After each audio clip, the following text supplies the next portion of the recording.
What you are witnessing and listening is a massive chaotic purge-like scuffle between NPCs that hate each other's guts. It is violent, it is chaotic, it is absolutely beautiful. Beautiful in its madness, because this is an artistic representation of constant conflict. And you're gonna see these two words again on more than one occasion. Because this is Sakura School Simulator, a free mobile game that you can literally download and play right now. And in a genre like the Yandere genre, one that is overly saturated with anime girls, senpais, a massive catalog of ripoffs, blood, lots of blood, and an incredible amount of constant conflict, both within the games and in real life, Sakura School Simulator has seemingly surpassed them all. Because within the confines of a game that is just another Yansim ripoff, lies the weird, wacky, chaotic world of Sakura School Simulator. But first, let's quickly address the obvious. This is not really a Yandere simulator. And that's not a bad thing. I mean, sure, you can properly attend school, sit down in the classroom and stalk your senpai, but then you can also get insulted by your teacher, pull out a rocket launcher, and rocket the entire class.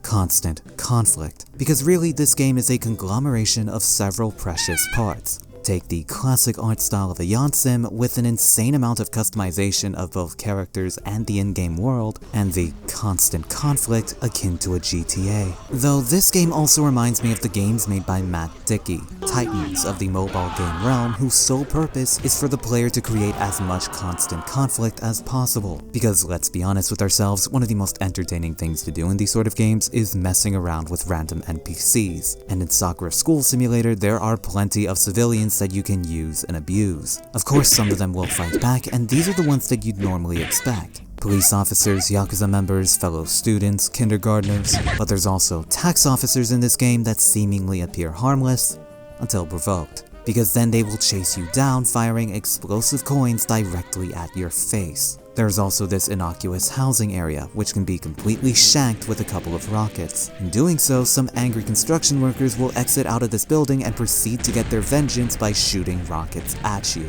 There's even this little theater, located at the game's theme park, where you can sit down, relax, as a bunch of teddy bears do a lovely little dance, and then attempt to dance on your corpse. And of course, the chaos you can induce in this game culminates in the mass brawls and scuffles that you can create. This, right here, is the best part of the game. I've mentioned M. Dickey, and I'll mention him again, because these brawls are very reminiscent of his games, just toned down ever so slightly.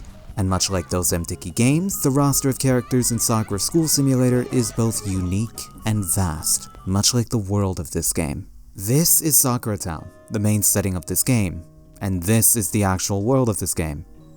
It's big. There's hidden cave systems, random craters, a minefield, a palace, and even an underwater city, just to name a few. All of these places you can gleefully explore and do God knows what with them, but the fact that they're even there in the first place is quite astounding for something that is, and I can't stress this enough, a free mobile game. Now, we've already tackled what you can do with the game's roster, as well as the game's world, but another crucial element of this game is the embarrassment of riches that is the costume catalog. A catalog with a good chunk of aesthetic attires, and yeah, most of them are ad-blocked, which is why you play this game in airplane mode. But then you also have attires like the police uniform, which grants you a gun on the spot, and missions where you get to kill felonious teddy bears. There's also a baby costume, which does exactly as advertised. You can be pregnant in this game, which does exactly as advertised. And very recently did the game also include a robot uniform, which is the most overpowered costume in the game. This catalog is quite literally the best of both worlds, satisfying the immersion-loving, costume-adorning role players, and the anarchy-loving, chaos-inducing, constant conflict-making people that is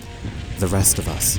So, a plethora of characters to use and abuse, a laundry list of costumes to try and mess around with, and a surprisingly vast environment for you to explore. There's a reason why I played this game on this channel many moons ago, because it's hilariously fun and the chaos is staggering as it is addicting to create. It's also quite satisfying to see a game this fun and so filled with stuff, because it's in a genre that is filled with other ripoffs containing questionable content, or a straight up lack of content because they're just dead. And sure, this game is not 100% perfect. There's a lack of cohesive story as well as contextual plot lines that could help explain why certain things exist, plus the graphics are what you can expect. And yet this game has been going strong for nearly 10 years now, so that lack of context hasn't hurt this game one bit.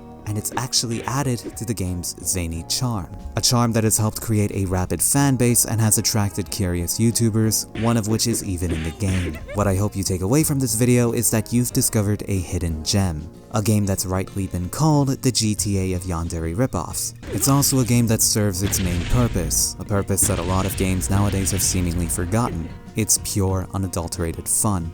Because in the end, it's a game that combines peace and serenity with the two words that have helped form its chaotic identity.